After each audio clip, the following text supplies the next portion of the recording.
அரசியல் ஈடுபடுற அனுபவம் அரசியல காலங்கள் பதில் சொல்லட்டும். விஜய் அரசியலுக்கு போயிட்டாரு.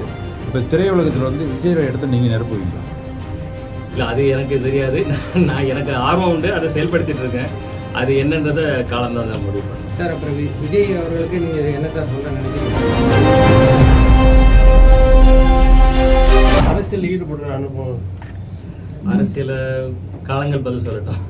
சார், இப்போ விஜய் வந்து அதிக பெரும்பான்மையோட வந்திருக்காங்க. ஆமாம், அதனுடைய உங்களுடைய இது எப்படி சார்? இல்லை, இன்றைய வந்து இளைஞர்களுடைய எழுச்சியை பார்க்குறோம். மிகப்பெரிய ஒரு எழுச்சியோட இந்த முடிவை கொடுத்துருக்குறாங்க தமிழ்நாட்டு மக்களுக்கு. அதாவது நம்ம ஜல்லிக்கட்டுலையும் பார்த்தோம், ஜல்லிக்கட்டுலேயும் அவங்களோட எழுச்சி அங்கே ஆரம்பமாச்சு. அதனுடைய கண்டினியூஷன் தான் இன்னைக்கு வந்து இந்த ஆட்சி மாற்றத்தை மிகப்பெரிய எழுச்சி அந்த இளைஞர்கள் தான். அதாவது இன்னைக்கு புதுசாக ஓட்டு போட்ட இளைஞர்களாகட்டும் ஒரு பெரிய மாற்றத்தை எழுச்சியை உண்டாக்கியிருக்கு. அவங்களுடைய எதிர்பார்ப்பு எனக்கு தெரிஞ்சு அவங்கள வந்து ஒரு ஊழலற்ற ஒரு ஆட்சியும் ஒரு நல்ல ஒரு வேலை வாய்ப்பு, அதாவது மக்கள் பணம் மக்கள்கிட்டே இருக்கணும், வரிகளை குறைச்சி சில கவர்மெண்ட் செலவை குறைச்சிக்கிட்டு மக்கள் பணம் மக்கள்கிட்டே இருந்து அப்படி ஒரு ஆட்சி அமைஞ்சதுன்னா மக்களுக்கு மாணவர்களுக்கு எல்லாருக்குமே ஒரு சந்தோஷமான ஒரு வாழ்க்கையை கொடுக்கணும்னு நினைக்கிறேன்.